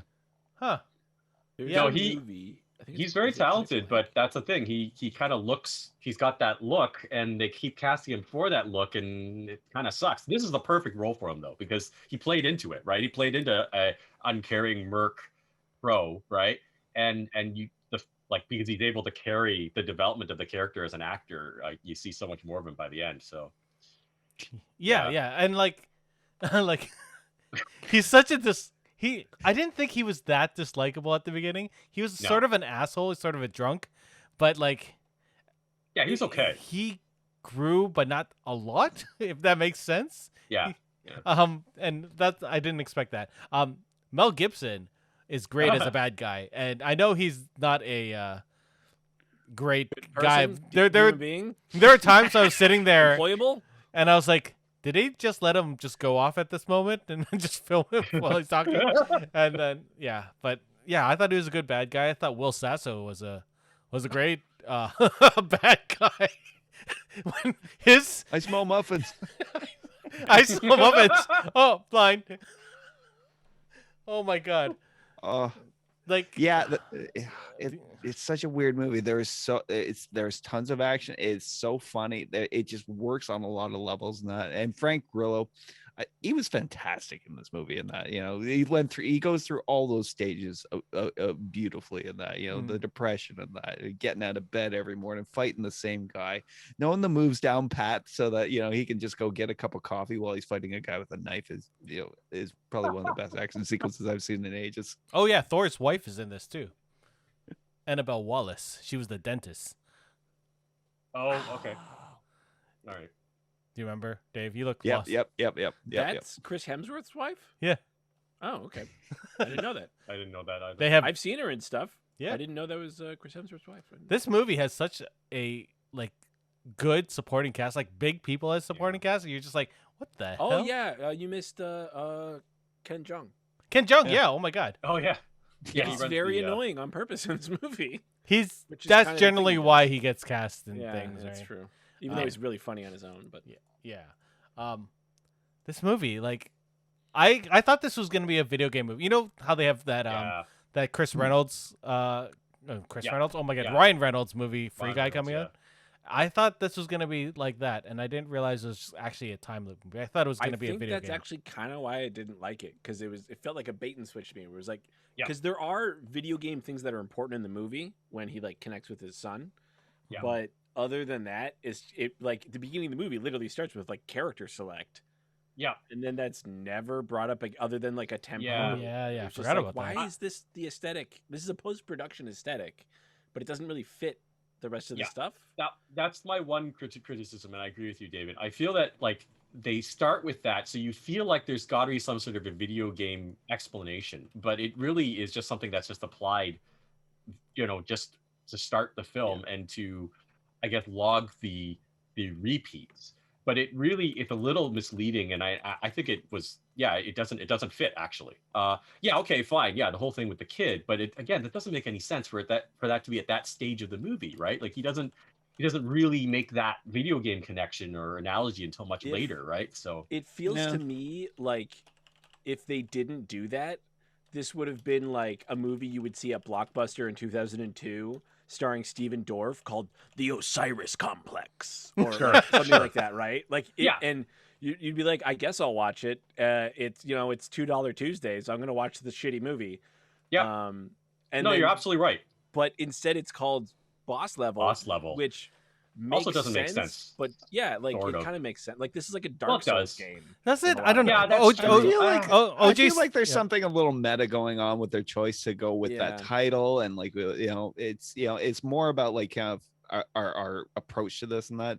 to these kinds of movies, and that because they do follow like certain themes of a video game, and that repeating patterns and that, and learning certain tricks and fighting, becoming better and better and better until you actually can defeat the boss level of a game. No, that makes sense. OG Cylon wrote on Twitch, he plays the game hundreds of times until he gets to the big boss, Gibson. But he wasn't really a big boss. Like, he really... No, the least dangerous person. Yeah. In terms of physicality in the whole movie, it seems. I think it's the title is important because it sells the one interpretation of the movie very quickly, right? I mean, you do need to like what David said, it would have been called the Osiris Complex otherwise, right? And that just no one would care, right? Yeah. Boss level, even though it's not 100% related to the movie, it is sort of, so it quickly explains, an idea about the film, which is somewhat accurate. So I think they kind of went too far into the boss level with all like the actual video game stuff in the movie. But if he was a gamer, I feel like it would have been a little bit more apt. Right. Instead of like, I know nothing about video games. Video games are for fucking dweebs. There's a whole scene in this movie where he's just shitting on gamers. And then he becomes a gamer. Like, cool. Don't you want gamers to watch this movie? Yeah, it's sort of funny. What are you doing? Like, and it's out of left field. Like, there's no need for a scene like that in this movie because you're just trying to dunk on your audience. Yeah, that scene one was very mean. Actually. I didn't like that one dude at the counter. You're like, you're 41 and do this on purpose. There's you have a kid here or something. Normal gamers in this movie, and they purposely made him kind of like really kind of like made him a unlikable character, childless by choice. Yeah. Whose choice? Yeah. The cool. Isn't the median age of gamers like 43 now or something like that? Yeah, because everybody plays video games. Yeah. Because they started making sports video games for jocks, so they play video games. I know. I lived in a house with 4 jocks. Like, they were all on the Brock baseball team, and they all played MLB and NHL and NBA and shit. And they didn't play Call of Duty, didn't play anything else, right? Like, my parents play video games all day. They're retired. They just sit and they play fucking Jewel Quest and stuff, right? Like, and you know what my mom said when I was a kid? Yeah, you shouldn't play video games so long, David. You're gonna ruin your eyes. Wow, like, even though I was born with mutant eyeballs, everybody plays video games now. Like, so why are you shitting on gamers? We're all gamers. Yeah, that was a little weird. Yeah, I think they were trying to give him an arc, because obviously he comes around when it's. Develops his I don't mind that he's like making fun of that guy in particular, because that guy is a bad example of a gamer. Yeah, no, but I agree. That character was this is unnecessarily... a stereotype from 2002. Yeah. And I just like, aren't we trying to not do stereotypes of any group anymore because we know they're hurtful and like... Yeah, no, that's fair. Between that and casting Mel Gibson, I actually hate this movie. I genuinely don't like it. And because Mel Gibson is not a good person, and we know this. And I love classic Mel Gibson. I love Road Warrior. I love Lethal Weapon, but I can't watch stuff with him anymore because the things he said and the things he's done tell me that man should not be paid putting him in a movie at this point seems like almost like you're giving him a pass from being a shite human being. I'm not trying to cancel Mel Gibson. I'm just saying, because I don't think I need to. Like, I'm not the target demographic that he shit on. Like, so it just feels weird to like have him be in a movie and then like, I don't know, not have his head explode every time he's on camera. It was nice. It was nice seeing him die a couple times, though. But here's the thing: he loves dying in movies. He always wanted Riggs to die in Lethal Weapon. That's what that's somehow one of the reasons he played. Harrison Ford. I wouldn't even call it William Wallace. He played Braveheart. Yeah, he played Braveheart. He played Braveheart. That's not a William Wallace movie. There's nothing but William Wallace in that movie.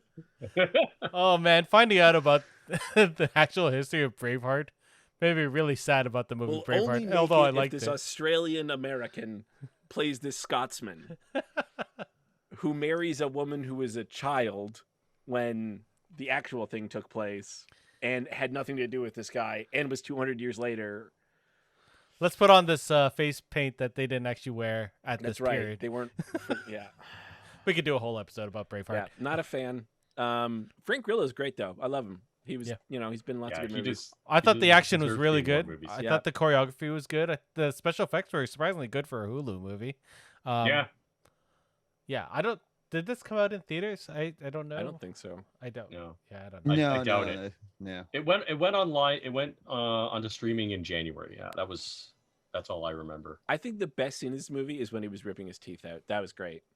Oh God, yeah, Yeah, that was.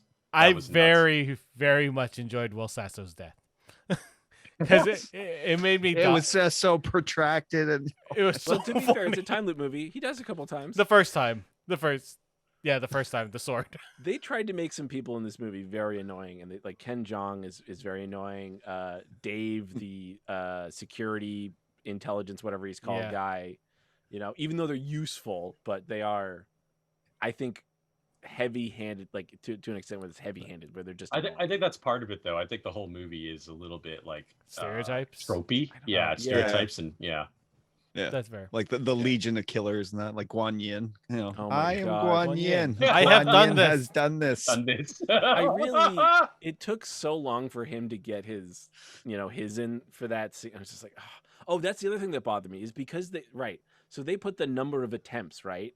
Oh yeah. He becomes a master swordsman Yeah. in like 3 days. I thought it was like. No, It's not. a lot It's not longer that than long. that. But it would take years to. I Get thought it as was good as he long, does. but like I thought it was and many attempts. It doesn't. We don't even hit 1,000 attempts, which is easily how long it would That's take for him fair. to be that good. And that's the last thing that I was like, all right. Well, I know. But To there's be so fair, many- Michelle Michelle Yeoh Yeoh. would be a great Yes. teacher. I'm sure she would, and I'm sure a character who is special forces can pick up things very quickly, but it takes a very long time to like the way he's. Yeah, I mean, it's what am I? I'm a fucking nerd. I'm picking apart some dumb thing in a fucking sci-fi movie where there's the movie opens with a goddamn helicopter with a minigun, like With, right? I'm like, With well, an this part I don't like. I'm just that guy who's like, I'm 41 and childless on purpose. yeah, sitting in a gamer chair. That's right. As I as fix my gamer chair right here. I will say that this movie had an amazing soundtrack. And Oh, in yeah. my Oh, in my yeah. tired Yeah, that's state fun. as I was watching it, I was like, "Oh my god, it's Chicago." No, wait, Boston. It's the other American town. And like it, all the music was really good in this movie. Like Yeah, this is the I one forgot where to I bring was that just up. like, this has a badass soundtrack that I would just listen to because it's all classic like rock and Yeah. stuff like that. Yeah, it's a fun movie. Yeah, it's just a good time, and I didn't expect it to be as entertaining as it was. Any Yeah. final thoughts on Boss Level? Well, Steve, you said there was an extra one you would add to this list now. What was bonus level. Yeah. that? Bonus. Fatality. There's a few. If anyone wants to take this journey with this, there's one more definitely I would recommend, and it's called The Map of Tiny Perfect Things. This is a movie I think that's on Amazon. I believe they made it, and it's another. This one I would probably put into like romantic drama category. One of the things about it though that's a bit refreshing is it starts out of the gate with a character who's already been through the loop, so they don't set up the whole like getting used to it. Like he's just like a kid, he wakes up, he knows exactly what all the crossword things are. He tells his dad, he catches a cop. Like he does all this stuff because he already knows, and he has generally a good attitude. Like so he's gone through whatever phases, and he's like working to try to establish a relationship with a particular girl. This is his current project, right? So I'm not ruining too much by saying this. This all happens right at the very beginning. So his whole deal is he's always trying to save her because at the pool she gets hit by a ball and then falls into the pool. So when he times it right, he can knock the ball away and catch her, and then he's going to start his opening line, right? And so that's kind of like his setup now. He's like, okay, all right, I really want to say something that will really impress her, right? And even that he screws up a few times. And then one day he goes to the pool and another girl walks by and knocks the ball out of the way. And he's just like, what? And the movie goes in a lot of really interesting directions, and I don't want to say much more than that. But it is the most beautiful of all the time loop movies I've watched. It is a real like emotional so this one goes a lot deeper into like the emotional sort of like journey, the more sweet type elements that some of the other movies did touch on, but this one is like Oh man, I was just like, I feel it. I feel it. So that's another one that I did not know about before I started this list, and it's the newest one. It came out this year. It has Um, Catherine Newton in it, Yeah. who's from Supernatural. She played Claire Novak, and she was also in The Society, which I know Hawk you really enjoyed. Society. I wish they had made a sequel. For Yeah, that. yeah, they didn't do that. She was also in Oh. Detective Pikachu, and she's gonna And- be sorry, And she's She's going to be in. Ant-Man and the Wasp: yes, Quantum Cassie Mania. Lang. She's the new Yeah, Cassie she's- Lang. oh, really? Cool. Yeah. Nice. Yeah, she does a good job. I like her. Yeah, like again, this is a movie that plays off of all the movies we've talked about already. Okay, from one way or another, but it still managed to surprise me, and it still does what it does, unique enough that it's worth watching, even if you've seen all the other ones we've talked about. Oh damn, Georgia Fox is in this movie. I haven't seen her in anything since way back in the original CSI days. Wait a minute. Hmm. She's also Oh. in a movie called Freaky, which someone was just telling me to watch, which is a movie where Vince Vaughn plays a serial killer. Yes. Um, That and sounds then cool. It's a victim- Freaky Friday slasher swap. Yeah. It's It's another Ooh. cross-genre film. Maybe I'll watch this movie tonight. What the Um, hell? Yeah, cool. There's also another time loop movie. I only saw part of it, but I thought it was really cool. Called Sure. Before I Fall. Did you watch this movie? I did. So this one was also very good. I didn't rank it as high, because it just personally really disturbed me. It is That's a fair. teen drama. Oh, nice. It's a teen drama, so it focuses on a teenage high school girl who has like her own little clique, and they're kind of mean girls, to be honest. And she realizes she gets stuck in the loop, and actually the loop ends very poorly. Like they're all killed. Okay, this is not a spoiler, and that's what resets the loop.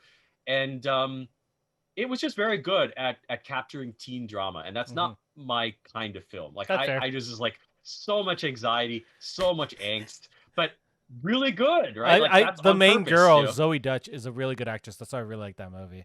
Yeah. Did you end up Well, watching Blood Punch? Did you get to that movie? I did. I didn't like that one in the end. No. I'll- I like I'll the tell you- idea of it. Yeah. Like the multiple time loops thing. Yeah. That one, Blood Punch.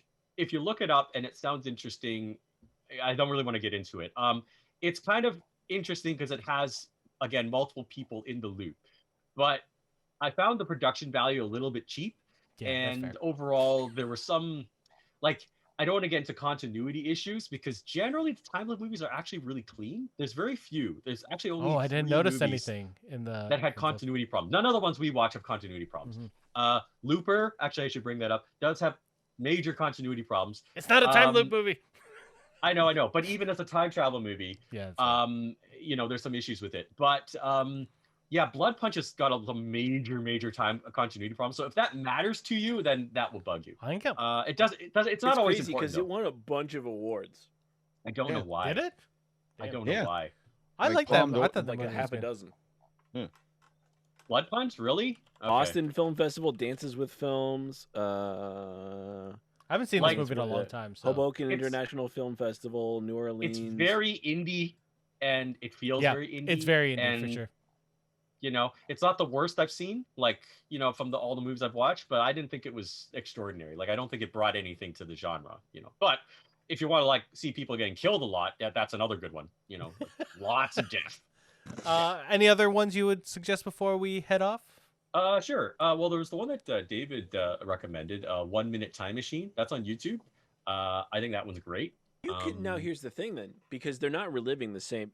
Well, that's maybe. I know, but the thing. It's very short though, which makes it very great. short. Yeah, it's short And and it's very cute. sweet. It's very Yeah. sweet. We'll put Yeah, it in our it's show fun. notes. How about that? So Sure. people can watch it. But then we were talking about Kurtwood Smith. There is a, I think at some point HBO was doing like a thing where they were doing these 30-minute movies or something. Anyway, it's impossible to find, but this one episode is called 12:01 p.m. Now you got to be careful because this short story was also made as a movie in the 90s, just called 12:01. So the one you're looking for is only a half hour long, and it stars Kurtwood Smith. And I did find a copy on YouTube. Unfortunately, the only place you can find it, but the one you're looking for is 12:01 p.m. And it's nothing original. I mean, after all that we've watched, you know, like it's just the guy discovering that he's in a time loop. But Kurtwood Smith is just so He's good. so good He's at just, everything. yeah. Send it to me. I'll It put it in the show was notes. nominated for an Sure. Academy Award for short film. Damn. Yeah, 1990. Damn.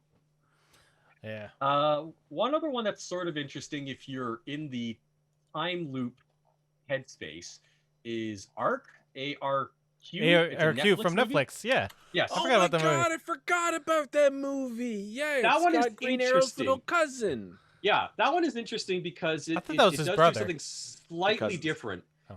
in that the consciousness starts to spread. That's the sort of the interesting element of it. Originally, it's just like all these other time loop movies is one person who knows he's in a loop, but it starts to infect other characters, and which alters the loops further and further. So it's interesting from that perspective. I don't think it's amazing. It's a pretty cheap movie. It's a what do you call it? like Bottle it. movie because it all I takes enjoyed it. miles. But I think it's worth mentioning because it's, you know, again, from the list of movies I've watched, it was good. It was decent. And it's understandable to think Robbie Amell and Stephen Amell are brothers because they look so much alike, but they are first cousins. Crazy. I know that they had. Was this one of the films that they tried to put together for a long time, or was that a different one? I remember There was this. Code and there 8. was another Code one. 8. Code 8 is the Yeah. one. Never mind. I don't think I watched Code 8. I don't think I I don't know finished it either. Is it out? I'm sure it's out. Yeah, it's been out for like 2 years. 2018, Okay. Yeah. Anyway, are there any time loop movies we missed? If you're down in Twitch, let us know, or I guess you could just send us a message on one of our many social medias. We are everywhere. Also, all the info's in the post credits. Steve, thank you for making this list. It's awesome. And You're all the welcome. extra stuff that now I have to watch. It never ends. We'll be back in 2 weeks talking about something. We're not sure yet. We'll figure it out, but we'll always be back. Thank you, Dave. Thank you, Steve. Thank you, Hawk, for coming on. I'm Eric. We are Geeks with Kids, and we have done this. Goodbye. Oh God. Well, that's it for us this week on Geeks with Kids. If you want to get a hold of us, you can send us an email at podcast@Geeks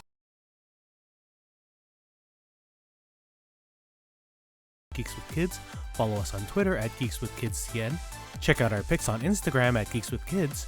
And you can find all of this good stuff on our website at www.geekswithkids.ca. So if you like what you hear, why don't you hit that subscribe button and leave us a comment. This podcast can be found on iTunes, Spotify, Google Play, Stitcher, YouTube, and your favorite podcasting app. Thanks again for listening, and we'll see you next time.